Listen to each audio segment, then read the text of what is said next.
손상된 관절과 인대의 염증 제거와 조직 재생을 촉진시키는 치료충격파 이렇게 제목이 되어 있고요. 영어로는 엑스트라 픽토리얼 샤크 웨이브 세라피 이렇게 되어 있고요. 만성 통증 혹은 손상된 관절과 인대 부위에 충격파 에너지를 가해서 관절 부위의 염증을 없애주고 손상된 조직을 재생시켜주는 근본적인 보존적 치료법이다. 이렇게 나와 있습니다. 치료 대상이 되는 우리 환자분들에게 외래에서 저희가 이제 치료를 내면은 열심히 잘 설명을 해주시고 계신 것 같아요. 우리 병원에서는 집중형 또는 초점형 체외 충격파 기계를 사용해서 외래 베이스로 약 7분에서 10분 미만 주 2회 간격으로 프로세스라는 증상의 개선 여부에 따라서 달리해서 치료를 하고 있습니다. 우리 물리 치료 중에 그 체외 충격파 테크닉은 거의 신의 경지죠. 네, 그래서 이제 강의 준비를 하면서 제가 매뉴얼을 좀 달라고 해서 받아봤는데 거의 실무적인 내용들은 너무 잘 하고 계셔서 오늘은 거기에 지식을 좀 더 더해드리고 전문성 있고 자신있게 일하시는 데 도움이 될 수 있도록 강의를 준비해 보았습니다. 먼저 충격파의 정의부터 알아야 되겠죠. 충격파는 대장의 에너지가 순간적으로 방출되는 경우 발생하는 불연속적인 파동이 매체를 통해 빠르게 전파되는 압력 파동이다. 아직 잠도 안 깼는데 이해가 되세요? 2차 대전 중에 바닷속에서 수중 폭발이 있었는데 그때 그 폭발 에너지가 물을 통해서 전달이 되었고 인체가 간접적인 폐손상을 입게 된 것을 보고 충격파의 존재를 처음 알게 되었다고 합니다. 그래서 과학자들이 강한 에너지를 만들어내는 그 충격파를 만드는 방법을 개발을 해냈겠죠. 그리고는 이제 1980년대에는 심장 결석, 아주 강한 에너지를 이용해서 심장 결석을 깨는 실험에 성공을 하게 되고요. 여기에서 파생되어서 90년대에는 조금 더 낮은 에너지를 이용해서 근골격계 사용을 하게 되었으며 현재는 정말 많은 다양한 질환들에서 체외 충격파 치료를 이용을 하고 있습니다. 그래서 초기에는요, 인체 내에서 어떤 기전으로 좋아지는지 전혀 알지 못한 채로 치료 효과를 알지 못하고 비슷한 효과, 여기에 효과가 있었으니까 여기도 효과가 있지 않을까 이런 것들을 이제 상상을 해가면서 적응증을 점차 분석을 해서 늘려갔고요. 2000년대에 들어서면서는 충격파의 그 메커니즘이나 그런 것들의 체내 작용 기전에 대해서도 연구가 아주 활발하게 이루어지고 있다고 합니다. 그래서 이제 충격파, 에너지 파동인 충격파를 치료에 사용하기 위해서는 일단 먼저 만들어야 되잖아요. 그래서 이제 충격파를 만드는 방식에 따라서 방사형 충격파와 초점형 또는 이제 집중형 충격파로 구분을 해볼 수가 있습니다. 이제 방사형 충격파는 이 압축 공기를 사용을 하는 건데요. 압축 공기가 금속으로 된 이 어플리케이터를 탕하고 요 발사체를 때리게 되면 요 끝에서 이제 에너지 파동이 발생되는 거고 이제 발생된 압력은 조직의 모든 방향으로 흩어지는 모습입니다. 그래서 방사형이라고 부르고 거의 이제 모든 방향으로 침투되기 때문에 강도가 침투할수록 점차 감소를 하게 되며 약 한 3-4cm 정도까지 침투를 할 수가 있고 1.5cm만 지나가더라도 그 에너지가 상당히 떨어지기 때문에 근육층의 치료에 주로 이용할 수가 있습니다. 초점형 충격파는요, 한 점으로, 그러니까 우리가 이제 어렸을 때 그 까만색 색종이를 햇빛으로 돋보기로 모아서 태우는 그런 이제 실험이나 놀이 해보신 적이 있는 분도 있고 없는 분도 있으실 텐데요. 네, 그거는 이제 빛 에너지를 모으는 거지만 압력파를 모으는 것도 사실 비슷하다고 보시면 돼요. 그래서 이제 그거를 상상을 하시면서 보시면 되고, 집중형 충격파는 한 점으로 수렴하도록 압력파를 모을 수 있게 고안이 된 것이고 여러 가지 방식 중에서 우리 병원에서는 앞전 소자 방식이라는 충격파 기계를 사용을 하고 있습니다.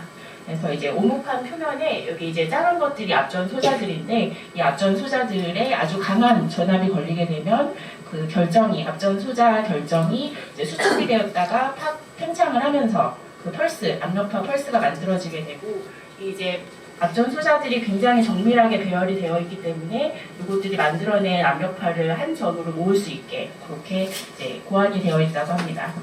그래서 그 초점 구역이 치료 영역이 되어서 에너지를 이제 집중시켜서 효과를 내는 방식이기 때문에 피부에서 이제 흡수될 수 있는 깊이는 굉장히 깊지만 있고 이제 치료 영역 주변에 손상은 굉장히 적다고 알려져 있습니다. 네, 그래서 이제 그래프도 또 봐야 되겠죠. 그래서 에너지 파형인데요. 네, 아주 좀 다르지만 그냥 직관적으로 보아도 왼쪽은 퍼져나가는 모양이고 이제 두 번째 오른쪽은 한 점에서 딱 올라가는 모양이어서 네, 방사형 압력 위상파고 이제 초점형 압력 위상파입니다. 그래서 네, 그거 이제 기억을 해두시면 되겠고 아래쪽은 앞에서 설명드린 내용을 다시 적어놓은 거예요. 그래서 충격파의 효과, 그래서 어떻게 해서 왜 이제 치료 효과가 있는 것이냐. 그래서 역학적인 힘과 공동화 현상이라는 그 두 가지의 상승 효과, 시너제스틱 이펙트를 통해서 얻어진다고 알려져 있는데, 이제 초점형 체외 충격파, 이 압력파 그래프 앞에서 본 거를 좀 더 자세히 보여드리는 거고, 요거를 조금 이해를 하면 어떻게 해서 충격파가 직접적인 효과를 내는지 우리가 이제 이해를 할 수가 있습니다. 먼저 충격파는 이제 생성되고 나서 아주 짧은 시간 동안에 양성 압력, 그 수 이제 나노초 동안에 아주 굉장히 커다란 압력으로 올라가게 되는데 이 양성 압력이 생기게 되고요. 두 번째는 따라오는 이제 음성 압력, 음압이 걸리는 거예요. 아래쪽에 이제 음압이 걸리게 됩니다. 그래서 1차 효과는 목표로 하는 그 치료 위치에 집중적으로 이제 직접적으로 작용을 하는 역학적 힘이고요. 이게 이제 센 양성 압력 때문이고 2차 효과인 공동화 현상은 양성 압력 후에 따라오는 음압에 의해서 주변 조직에 당겨지는 힘입니다. 그래서 주변 조직에 대한 간접적인 힘이다. 근데 아주 짧은 시간 동안 이제 그 압력이 양압에서 음압으로 바뀌기 때문에 조직 내에 가스버블 같은 것들이 있다가 확 터지고 그리고 없어지면서 거기에 있는 석회도 같이 깨지거나 그런 효과를 줄 수 있습니다. 그리고 이제 때로는 환자분들이 치료하고 나서 멍드는 분들 있잖아요. 그런 멍드는 것들도 이제 그 혈관들이 음압 효과에 의해서 공동화 현상 때문에 생겨나는 그런 이제 부작용이 되겠습니다. 그래서 이제 에너지가 집중적으로 때리는 기계적인 힘이랑 공동화 현상까지는 알았는데 설명할 때 재생 효과가 있다고 얘기하잖아요. 그건 어떻게 연결되는 것인지 그걸 또 설명을 드리겠습니다. 이제 충격파로 인해서 손상된 인대와 힘줄이 관절이 좋아지고 잘 안 붙은 뼈도 뒤에 보면 붙는다고 나오거든요.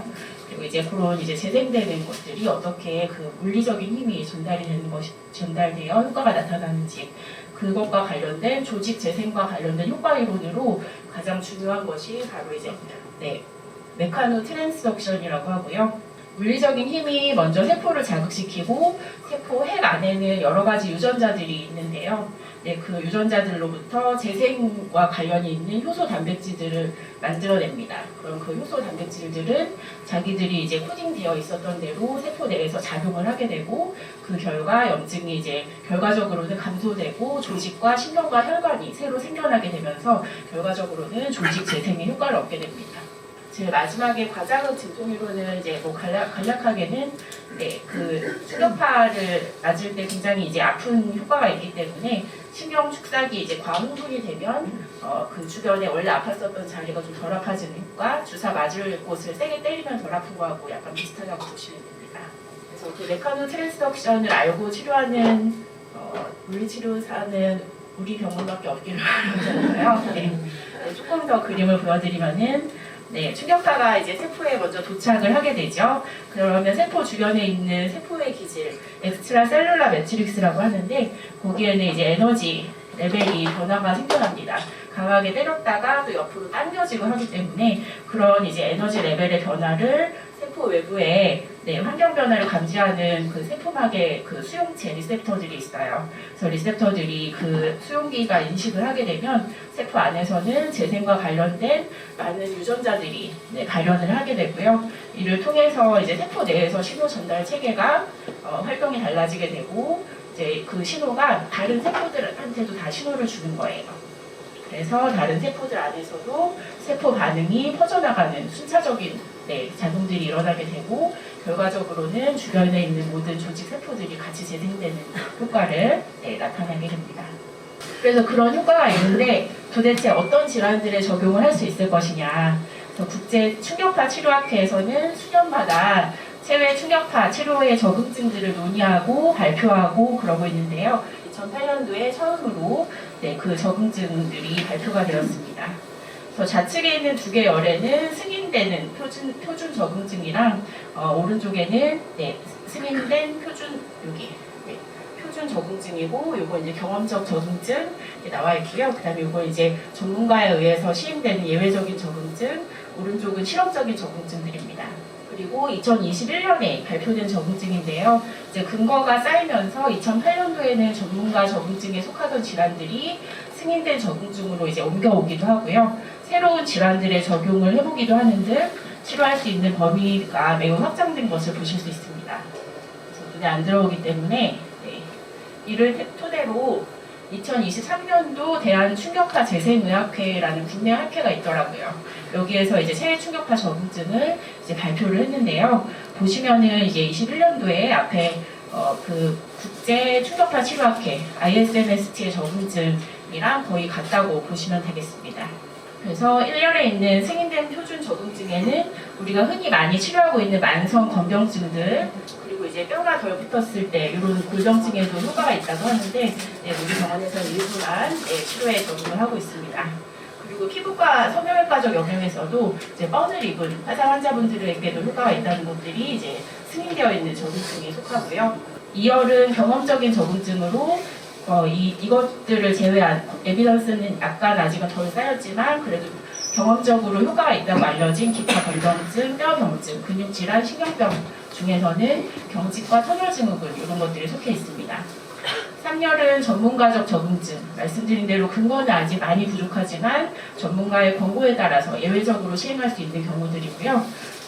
스케르뱅 질환이나 골관절염 이런 것들이 속하고 그리고 이제 비뇨기과 쪽에서도 아주 활발하게 전문가적 적응증을 확장을 하고 있습니다. 그리고 4열에 나열된 질환들도 이제 실험적인 적응증이긴 하지만 차후에 이제 에비던스가 많아지면 1, 2열로 옮겨지면서 적응증이 더욱더 확대될 가능성이 있습니다. 그러면 이제 충격파를 하면 좋은 경우를 알아봤으니까 하지 말아야 될 경우도 알아야 되겠죠. 그래서 금기증입니다. 마찬가지로 21년도에 발표된 ISMST 자료의 금기증과 같은데요. 절대적인 금기증으로는 어떤 장비의 경우에도 치료하는 부위 자체에 악성 종양이나 폐하나 심박 조율기, 제세동기 이런 것들이 있는 경우에는 절대로 때려서는 안 되겠죠. 근데 여기 앞에 보면은 충격파 치료 부위의라는 말이 다 있어요. 그래서 그 자체가 아니면 그러니까 악성 종양이 있는 환자가 그 부위가 아닌 부분이 아프다. 그럼 그 부분은 치료를 할 수 있다는 얘기가 되겠습니다. 고강도 초전형 장비의 절대 금기증으로는 폐 조직이나 피하 출혈, 혈종 이런 것들이 생길 수 있기 때문에 폐 조직 자체나 중대한 응고 장애가 있는 경우에 절대 금기증이 되겠고요. 그다음에 상대적인 금기증으로는 역시 마찬가지로 뇌조직이나 중추, 신경계 조직, 척추체, 두개골, 갈비뼈 이런 뼈들이 속해 있는데 생각해보면 이제 안쪽에 부드러운 조직을 감싸고 있는 뼈들이 됩니다. 그래서 이제 잘못하면 신경이나 폐 출혈, 뇌출혈이 생길 수 있어서 그렇다고 생각하시면 됩니다. 그래서 이제 정말 이런 경우가 있나 싶잖아요. 근데 다른 병원에서 척추에다가 충격파 맞고 나서 이제 경막에 혈종이 생겨서 수술했다고 하시는 환자분이 실제로 제 환자분 중에 있었습니다. 그래서 그런 황당한 경우도 실제로 있습니다. 그리고 성장판은 속해 있지 않죠. 그래서 청소년들도 안전하게 치료할 수 있습니다. 우리 병원에서 실제로 사용하는 리차드 울프 회사의 피에조 웨이브2 충격파 기계 사진입니다. 고전압을 발생시키는 그 기계 본체 부분이고요. 그다음에 여기 이제 줄이 쭉 달려가지고 손잡이 같이 되어 있는데 이걸 확대한 게 이쪽이고 요 머리 같이 생긴 부분이 그 부분이 이제 테라피 소스라고 하는 그 전기 에너지를 받아서 압력파인 충격파를 만들어주는 그런 곳입니다. 되게 무겁고요. 젤 패드가 달려 있어서 잘 안 보이지만 여기는 평평하지 않고 우묵하게 패여 있어요. 그리고 우묵하게 패여 있는 곳에 눈에는 보이지 않는 그 작은 압전 소자들이 굉장히 수천 개가 이제 들어있기 때문에 거기에 고전압이 걸리면 이제 충격파가 만들어지고 그 젤 패드 너머의 한 점으로 이제 수렴을 하게 됩니다. 그다음에 그래서 집중형 충격파고요. 여기는 이제 기계 본체에서 조작 부분이고, 이거는 1초에 몇 타의 충격파를 발생을 시킬 것인가 펄스. 그다음에 이거는 시그마는 총 몇 타를 치료할 것인가 그 합계 타수고요. 요거는 세기가 되겠습니다. 충격파 치료 세기도 플러스 마이너스 버튼을 이용해서 조절을 할 수 있는데 굉장히 많이 써서 여기다 밴드를 받으셔가지고 아주 열심히 치료를 해주셔서 그래서 이제 항상 이 세기는 조절을 할 수 있지만 침투 깊이는 우리 병원의 기기의 경우에 6cm가 추가되는 그 초점의 깊이인데요. 근데 이제 몸에서 우리가 치료하고 싶은 조직의 깊이가 다 다를 거 아니에요. 그래서 그거를 이제 조절하기 위해서 사용하는 것이 이 젤 패드들입니다. 그래서 아래쪽은 그 모양이 다 똑같고 위에 높이가 다 다르고 이걸 이렇게 연결을 한다면 호감꾼 모양으로 모두 한 점으로 수렴을 하게 됩니다. 그래서 예를 들면은 이제 고관절 같이 피부에서 거리가 먼 곳을 치료할 때는 이렇게 낮은 거를 사용을 해야 되겠고요. 그다음에 피부에서 가까운 곳을 치료할 때는 이제 높은 것을 사용을 해야겠습니다. 이거는 충격파 회사에서 이제 제공을 하는 표인데요. 충격파의 세기에 대한 표입니다. 그래서 기계 설정부에서 아까 충격파 세기를 플러스 마이너스 버튼을 눌러가지고 조작을 할 수 있다고 말했는데 0.1에서 한 20까지 조절을 할 수 있는 것으로 이제 우리 병원 기계가 되어 있는데요. 그 이제 어느 정도의 세기가 어떤 에너지인지 그런 것들을 이제 알면 좋을 것 같아서 이것도 가지고 왔습니다. 테라피 소스에 따라서 발생시키는 에너지와 그 레벨의 세기, 에너지 세기의 레벨이 다르기 때문에 우리 병원에 해당하는 것만 표시를 하면 요겁니다. 그래서 FB 10, G6고 10은 총 에너지 투과하는 깊이가 10cm까지 가지만 그 초점거리가 6cm다. 이렇게 이제 이해를 하시면 되겠고요. 그리고 여기 이제 에너지 세기 10에 해당하는 숫자가 0.266 이 정도 된다는 거. 이거를 이제 봐주시고 그다음에 이제 점점 좀 힘들어지고 있으신 것 같은데 그래도 좀 더 힘을 내보세요. 그리고 그 세기는 그 충격파의 그 이제 변수예요. 성능 변수 중에서 에너지 플럭스 밀도라는 것이 있습니다. 쉽게 말하면은 단위 면적 1제곱밀리미터당 도착하는 에너지의 빽빽한 정도 그걸 이제 얘기를 하면 되겠고요. 그거를 이제 물리학자들이, 공학자들이 연구를 해서 이렇게 밝혀냈습니다. 그래서 하이 에너지의 경우에 0.28에 해당을 하고 로우 에너지는 0.08 이렇게 되어 있죠. 그래서 앞에서 다시 로우 에너지는 그럼 0.1에서 1까지가 로우 에너지가 되겠고 10까지가 이제 미디움 에너지, 10이 넘어가면 하이 에너지다 이렇게 보면 되겠습니다. 그래서 지금까지 열심히 충격파 세기 얘기를 했는데 그 이유는 질병에 따라서 그 충격파 치료의 적절한 세기가 다 다르기 때문에 그렇습니다. 우리 병원에서 현재 시행 중인 충격파의 세기 분류표인데요. 요거는 이제 제가 입사했던 2019년도에 또 처음으로 그 논문들을 많이 참고를 해서 첫 분류표를 만들었던 걸로 기억을 하고 있고 지금 제가 요거를 이번에 매뉴얼을 받아봤을 때는 그때하고 좀 차이가 많이 있었습니다. 그래서 현재 매뉴얼에 있는 이 표는 우리 병원의 임상적인 그런 치료 데이터를 활용해서 여러 번 수정된 것으로 제가 보고 있고요. 지금 현재 우리 병원에서는 이렇게 치료를 하고 있습니다. 그래서 높은 에너지로 치료를 해야 더 효과가 있었던 질환들 이렇게 되고요. 그 중에서 대표적인 것은 협회화 건염이나 족저근막염은 특히 하이 에너지로 치료를 해야 된다 이렇게 기억을 해두면 되겠고, 그래서 진료실에서도 환자분들한테 참을 수 있으면 에너지를 더 올리는 게 좋다 이렇게 얘기한 걸 들어보신 적 있을 것 같아요. 그러면 그런 세기로 얼마나 자주 어떻게 치료하고 언제 끝낼 것인가 그런 것들을 이제 치료 프로토콜이나 가이드라인이라고 하는데요. 사실은 이제 그런 컨센서스가 아직 여전히 확립이 되어 있지 않고 사실 나라마다 국가마다 그리고 의료 상황에 따라서 다르게 적용을 하고 있는 것 같습니다. 그리고 국제 충격파 치료학회에서는 이제 일주일에 한 번이라든지 총 3번이라든지 그런 식으로 고정된 프로토콜을 하지 말고 환자에 따라서 질환에 따라 다양하게 그리고 나타나는 임상적 상황에 따라서 주치의의 판단하에 치료 횟수를 비롯한 충격파 치료 계획을 세워나가라 이렇게 권고를 하고 있고요. 동일한 취지로 이거는 이제 국내 학회에서 2023년도에 지침을 제정해서 발표하는 건데요. 몇 가지만 살펴보면은 의사가 직접 시행하거나 아니면 이제 관리 감독 처방하에 물리치료사가 시행할 수 있다. 이런 내용이 있고요.